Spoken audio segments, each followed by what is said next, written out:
আসসালামু আলাইকুম। আজকে ক্লাসে পঞ্চম শ্রেণীর গণিত বইয়ের 106 পাতার 1 ও 2 নম্বরের যে অঙ্কগুলো আছে সেই অঙ্কগুলো করে দেখাবো। তো প্রথমে 1 নম্বরে খেয়াল করো, নিচের সংখ্যাগুলোর গড় নির্ণয় করি। দেখো নিচে যে সংখ্যাগুলো দেওয়া আছে এই সংখ্যাগুলোর গড় নির্ণয় করতে হবে। তো গড় কিভাবে নির্ণয় করতে হবে আমরা আগের ক্লাসে শিখেছি, তবে আজকের ক্লাসটা যদি তোমরা দেখো তাহলে এই ধরনের গড় অঙ্ক নিয়ে তোমাদের আর কোনো সমস্যা থাকবে না। ঠিক আছে? তো প্রথমে 1 নম্বরে আছে 4 3 7 5 3। এখন এই 1 নম্বরের গড় কত হবে সেটা দেখব। দেখো এই ধরনের সংখ্যা দেওয়া থাকলে গড় নির্ণয় করার জন্য প্রথমে যে কাজটা করবা, কি করবা, এই সংখ্যাগুলো যোগ করে ফেলবা। এখানে যতগুলো সংখ্যা আছে সব সংখ্যা যোগ করে ফেলবা। কিভাবে লিখবা? লিখবা হচ্ছে প্রদত্ত সংখ্যাগুলোর যোগফল।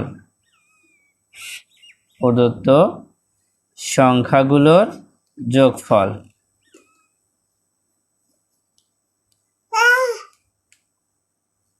অথবা তোমরা লিখতে পারো যে সংখ্যাগুলোর যোগফল, প্রদত্ত না লিখলেও কোনো অসুবিধা নাই। এখন আমরা এই সংখ্যাগুলো যোগ চিহ্ন দিয়ে তুলব। 4 যোগ 3 যোগ 7 যোগ 5 যোগ 3। দেখো এই সংখ্যাগুলো আমরা এখানে যোগ চিহ্ন দিয়ে তুলেছি। এখন যোগ করে ফেলবো। দেখো 3 আর 5 যোগ করলে 8, 8 7 15, 15 আর 3 18, 18 আর 4 কত হবে 22। কত পাইলাম? 22 পাইলাম। ঠিক আছে, এগুলো যোগ করলে কত হবে? 22 হবে। এবার আমরা গড় নির্ণয় করব। তো লিখবো হচ্ছে অতএব গড় সমান, দেখো গড় দিয়ে লিখবো প্রথমে যোগ করে যে সংখ্যাটা পেয়েছি সেই সংখ্যাটা কত পেয়েছি? 22 পেয়েছি। এবার একটা ভাগ চিহ্ন দিব। যোগ করে যে সংখ্যাটা পেয়েছি সেটা লিখে এবার ভাগ চিহ্ন দিব। তারপরে দেখব যে কয়টা সংখ্যা আছে। 1 2 3 4 5, 5টা সংখ্যা আছে, এখানে 5 দিয়ে দিব। এখন 5 দিয়ে 22কে ভাগ করলে উত্তরটা হয়ে যাবে। তো এখানে আমরা 5 দিয়ে 22কে ভাগ করব। তো 5 দিয়ে 22কে ভাগ করলে প্রথমে 4 বাদ দেবো। 4 5 20। এবার 22 থেকে 20 বিয়োগ করলে 2 হয়। দেখো আর কি কোনো সংখ্যা আছে? আর কোনো সংখ্যা নেই। তবে অঙ্কটা মেলানোর জন্য আমরা একটা শূন্য এখানে ধার নিব। যখনই একটা শূন্য ধার নেব তখন এখানে দশমিক দিতে হবে।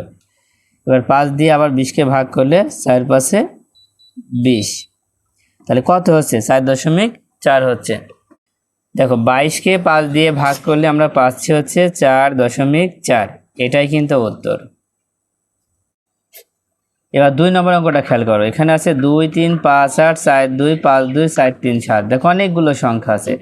তো গড় করার জন্য প্রথমে কি করবে? সংখ্যাগুলো যোগ করে নিবা। তাই লিখবা যে প্রদত্ত সংখ্যাগুলোর যোগফল। প্রদত্ত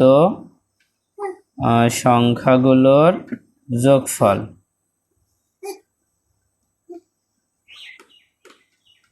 তো সংখ্যাগুলো এখন আমরা যোগ চিহ্ন দিয়ে তুলব। দেখো 2 যোগ 3 যোগ 5 যোগ 8 যোগ 4 যোগ 2 যোগ 5 যোগ 2 যোগ 4 যোগ 3 যোগ 7। দেখো 1 2 3 4 5 6 7 8 9 10 11। এখানে 11টা সংখ্যা আছে। 11টা সংখ্যায় কিন্তু আমরা যোগ চিহ্ন দিয়ে তুলে নিলাম। এবার যোগ করে ফেলো। দেখো 7 আর 3 10, 10 আর 4 14, 14 আর 2 16, 16 আর 5 21, 21 আর 2 23, আর 4 27, 27 আর 8 35, 40, 43 আর 2 45। কত হচ্ছে? যোগ করলে হচ্ছে 45। এবার লিখবো গড় সমান। অতএব গড় সমান, তো গড় বের করার জন্য কি করবা? যোগ করে যে সংখ্যাটা পেয়েছি সেই সংখ্যাটা এখানে লিখবো। তারপর একটা ভাগ চিহ্ন দিয়ে এখানে কয়টা সংখ্যা আছে? 11টা সংখ্যা আছে, তাই 11 দিয়ে ভাগ করব। 11 দিয়ে 45কে ভাগ করলে প্রথমে 4 বাদ যাবে। দেখো 4 11 44। কত হবে? 4 11 44 বিয়োগ করলে 1 হবে। এবার দেখো এখানে আর কোনো সংখ্যা আমরা দেখতে পাচ্ছি না, তাই জন্য একটা শূন্য ধার নিব। প্রথমবার একটা শূন্য ধার নিলে একটা দশমিক দিতে হয়। এবার 11 দিয়ে 10কে ভাগ করা যায়? 10 কিন্তু ছোট, তাই শূন্য দিয়ে ভাগ করতে হবে। এখানে শূন্য নেব, এখানেও শূন্য দিব। এবার বিয়োগ করলে কত হচ্ছে? 10 হচ্ছে। দেখো এখানে আবার আমরা মেলানোর জন্য আরেকটা শূন্য নেব। তো শূন্য নিলে এখানে আর কোনো কিছু দেওয়ার দরকার নেই। এবার 11 দিয়ে 100কে ভাগ করলে কত বাদ যাবে? দেখো 9 বাদ যাবে। 9 11 99। দেখো আবার যদি বিয়োগ করি তাহলে আবার 1 হচ্ছে, তার মানে অঙ্কটা কিন্তু মিলবে না। তো মিলবে না যেহেতু, সেই জন্য আমরা উত্তরে এই পর্যন্তই রাখবো, ঠিক আছে। তাহলে উত্তর হবে 4.09। তোমরা চাইলে আরও বেশি করতে পারো। তো এটা হচ্ছে উত্তর। 3 নাম্বার দেখো, 3 নাম্বার আছে 8, 9, 12, 11, 7, 10। এখানে কিন্তু 6টা সংখ্যা আছে। এখন এই 6টা সংখ্যার গড় নির্ণয় করব। তাহলে প্রথম কাজ কি, প্রথমে আমরা সংখ্যাগুলো যোগ করে ফেলবো। তাই লিখবো প্রদত্ত সংখ্যাগুলোর যোগফল, প্রদত্ত সংখ্যাগুলোর যোগফল সমান, এই সংখ্যাগুলো যোগ দিয়ে তুলে নিব। 8 যোগ 9 যোগ 12 যোগ 11 যোগ 7 যোগ 10। এবার যোগ করে ফেলো। দেখো প্রথমে আমরা যদি একবারে যোগ করি তাহলে কত হতে পারে? 10 7 7 17, 17 আর 11 কত হয়? 28, 28 আর 12 হচ্ছে 40, 40 আর 9 হচ্ছে 49, 49 আর 8 হচ্ছে 57। কত হচ্ছে? 57। তাই যোগ করে আমরা 57 পেয়েছি, এটা লিখে নিলাম। এবার লিখবো হচ্ছে গড় সমান। অতএব গড় সমান, প্রথমে যোগ করে যা পেয়েছি সেটা লিখে নিব 57 ভাগ, এবার কয়টা সংখ্যা আছে? 1 2 3 4 5 6, 6টা সংখ্যা আছে, 6 দিয়ে ভাগ করব। তো দেখো পাশে আমরা 6 দিয়ে ভাগ করে দেখাচ্ছি। 6 দিয়ে 57কে ভাগ করলে কতবার যায়? 6 দিয়ে যদি 57কে ভাগ করা হয় তাহলে 6 নাম 54, কত হচ্ছে? 9 বার। 6 নাম 54, বিয়োগ করলে 3 হবে। দেখো এখানে আর কোনো সংখ্যা আছে? আর নাই। তাই আমরা একটা শূন্য ধার নিব, তাই যখন এটা শূন্য নিব তখন একটা দশমিক দিতে হবে। এবার দেখো 5 7 30, কত হচ্ছে? 9.5। উত্তর হচ্ছে 9.5। এটা হচ্ছে উত্তর। এবার 4 নম্বরটা খেয়াল করো। 4 নম্বর অঙ্কটা করতে হলে প্রথমে লিখে নিব যে প্রদত্ত সংখ্যাগুলোর যোগফল, প্রদত্ত সংখ্যাগুলোর যোগফল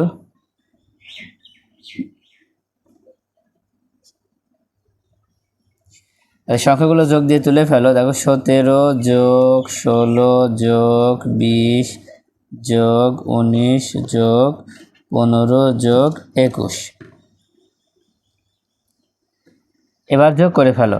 দেখো প্রথমে আমরা 1 আর 5 যোগ করি। 1 আর 5 6, 6 আর 9 15, 15 আর 6 21, 21 আর 7 28, 28 এর 8 হাতে থাকে 2, 2 আর 2 4, 5 6 7 8 9 10, কত হচ্ছে? 108 হচ্ছে। এবার লিখবো অতএব গড় সমান, গড় সমান 108। আমরা যোগ করে যেটা পেয়েছি সেটা প্রথমে দেব, তারপর ভাগ দিয়ে কয়টা সংখ্যা আছে? 1 2 3 4 5 6, 6টা সংখ্যা আছে, 6 লিখে দেব। এবার 6 দিয়ে ভাগ করে ফেলো, কত হয়? 6 দিয়ে যদি 108কে ভাগ করি তাহলে প্রথমে 6 দিয়ে 10কে ভাগ করলে একবার যাবে, 6কে 6, এবার বিয়োগ করলে 4 হবে, এই 8 নামায় দাও। এবার 6 8 48, এখানে 8 দিয়ে দাও, 6 8 48, মানে ভাগ করে আমরা পেয়েছি হচ্ছে 18। উত্তর হবে 18। আশা করি তোমরা 4টা অঙ্ক খুব ভালোভাবে বুঝতে পেরেছো। এবার এই 2 এর লিখিত অঙ্কটা দেখো, এই অঙ্কটা কিন্তু খুবই গুরুত্বপূর্ণ। এবং লেখা আছে 3টি ঝুড়ির আমের সংখ্যার গড় 25, মানে 3টি ঝুড়ির মধ্যে আমের সংখ্যার গড় দেওয়া আছে 25। প্রথম 2টি ঝুড়িতে আম রয়েছে 18টি এবং 21টি। তৃতীয় ঝুড়ির আমের সংখ্যা কত? ভালো করে খেয়াল করো। 3টা ঝুড়ির আমের গড় দেওয়া আছে, মানে 3টা ঝুড়িতে যে আম আছে তার গড় হচ্ছে 25। হ্যাঁ, গড় হচ্ছে কি? 25। এখন দেখো প্রথম 2টি ঝুড়িতে যে আম ছিল সেটা দেওয়া আছে। প্রথম 2টি ঝুড়িতে আম রয়েছে, একটিতে আছে 18টি আর দ্বিতীয় ঝুড়িতে আছে 21টি। এখন আমাদের বের করতে হবে তৃতীয় ঝুড়িতে আমের সংখ্যা কত। দেখো এই অঙ্কগুলো কিন্তু অনেক সহজ যদি তুমি বুঝতে পারো। দেখো প্রথমে যে গড় আছে না, গড় যদি বলে তাহলে আমাদের মোট বের করতে হবে। 3টি ঝুড়ি আমের সংখ্যার গড় দেওয়া আছে 25, তাহলে 3টি ঝুড়ি আমের মোট সংখ্যা কত সেটা বের করতে হবে। মোট বললেই এখানে কিন্তু গুণ হবে। গড় থেকে যখনই আমরা মোট লিখব তখনই গুণ হবে। দেখো এখানে করে দেওয়াই আছে। প্রথমেই তোমরা লিখে নিবা ঠিক এই লাইনটা, যে 3টি ঝুড়ির মোট আমের সংখ্যা। হ্যাঁ, এই লাইন লিখবে, এই লাইন লেখার দরকার নেই।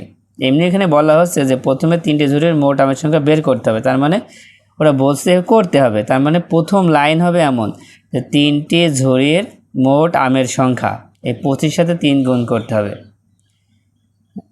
আমি আগেই বলেছি গড়কে যখনই আমরা মোট লিখব তখনই কিন্তু গুণ হবে, 25 আর 3 গুণ হবে। তাহলে 25 আর 3 গুণ করলে দেখো 3 5 15, 5 হাতে থাকে 1, 3 2 6 আর 1 7, কত হচ্ছে 75টি। এবার দ্বিতীয় ধাপে কি বলা হচ্ছে, এরপর 2টি ঝুড়ির মোট আমের সংখ্যা বের করতে হবে। তার মানে এই লাইনের পরে এই লাইন করতে হবে। কি করতে হবে, এখানে যে 2টি ঝুড়ির আম দেওয়া আছে, একটা হচ্ছে 18টি, একটা হচ্ছে 21টি, এই দুইটা যোগ করে ফেলবো। তাই লিখব 2টি ঝুড়ির মোট আমের সংখ্যা। একটি ঝুড়িতে আছে 18টি, আরেকটি ঝুড়িতে আছে 21টি। তাহলে এই দুইটা যোগ করলে কত হবে, দেখো 1 আর 8 যোগ করলে হচ্ছে 9, আর 2 আর 1 যোগ করলে হচ্ছে 3। তাহলে কয়টা আম হচ্ছে, 39টা আম হচ্ছে। 2টি ঝুড়িতে মোট আমের সংখ্যা 39টি। এখন দেখো আমাদের 3টি ঝুড়িতে মোট আম আছে 75টি, আর তার মধ্যে 2টি ঝুড়িতে মোট আম আছে 39টি। এখন 3 নাম্বার ঝুড়িতে কয়টি আম আছে সেটা বের করার জন্য এই 75 থেকে 39 বিয়োগ করলে হয়ে যাচ্ছে। সেই জন্য তৃতীয় লাইন তোমরা লিখবা যে তৃতীয় ঝুড়িতে আমের সংখ্যা, কি লিখবা, তৃতীয় ঝুড়িতে আমের সংখ্যা সমান দিয়ে লিখবা হচ্ছে 75টি আম, মোট আম হচ্ছে 75টি, আর 2টি ঝুড়িতে আম আছে 39টি। এটা কিন্তু বিয়োগ করতে হবে, এবার বিয়োগ করলে উত্তরটা আমরা পেয়ে যাব। তো এখানে 9, এখানে 5, তাহলে 5কে আমরা 15 ধরবো। 15 থেকে 9 বিয়োগ করলে 6 হয়, কত হয়, 15 থেকে 9 বিয়োগ করলে 6 হয়। হাতে কিন্তু 1 থাকবে, সেই 1 এই 3-এর সাথে যোগ করলে 4 হবে, তার মানে 7 থেকে 4 বিয়োগ করলে 3 হবে, কত হচ্ছে 36টি। তার মানে তৃতীয় ঝুড়িতে আমের সংখ্যা হচ্ছে 36টি। দেখো তোমরা যদি লিখিতভাবে করো তাহলে প্রথম লাইন হবে এইটা, দ্বিতীয় লাইন হবে এইটা, তৃতীয় লাইন হবে এইটা, ঠিক আছে। আর যদি গাণিতিক বাক্যে করো তাহলে এখানে কিন্তু দেওয়া আছে গাণিতিক বাক্যটি কেমন হবে, যে এমন হবে। কিভাবে, প্রথমে দেওয়া ছিল 3টে ঝুড়ির গড় আম, তাই আমরা মোট আম বের করার জন্য 25 আর 3 গুণ করবো। প্রথমে 25 আর 3 গুণ করবো বলে ব্র্যাকেট দিয়ে ঘিরে দেবো, তারপর মাইনাস মানে বিয়োগ, তারপর আছে বিয়োগ। এবার এই দুটো যোগ কেন হলো, আমাদের এটা হচ্ছে প্রথম ঝুড়ির আম, এটা হচ্ছে দ্বিতীয় ঝুড়ির আম, এটা কিন্তু যোগ হবে। তাহলে এখানে যদি এইভাবে যদি থাকে তাহলে কিভাবে করবা, সমান চিহ্ন দিয়ে করে দিলাম। দেখো এই দুটো গুণ করে ফেলো, 3 25 75 বিয়োগ এই দুটো যোগ করলে হবে 39। এবার জাস্ট বিয়োগ করে দাও, দেখো বিয়োগ করলে হবে 36, তাহলে উত্তর হবে 36টি। কত সহজ হয়ে যাচ্ছে, গাণিতিক বাক্যটা যদি তুমি লিখতে পারো তাহলে কিন্তু সহজ হবে। এই লাইনটা তৈরি করতে পারলে সহজ, না করতে পারলে কঠিন। এই জন্য বলে লিখিতভাবে করলে তোমার কাছে সুবিধা হবে, কারণ এভাবে নাও তো সাজাতে পারো, এইভাবে সাজাতে নাও পারতে পারো, তাই না। তো তোমাদের ইচ্ছা, তোমাদের যেটা ভালো লাগে সেটাই করবা। তো আজকের মতো ক্লাসটা এই পর্যন্ত, আল্লাহ হাফেজ।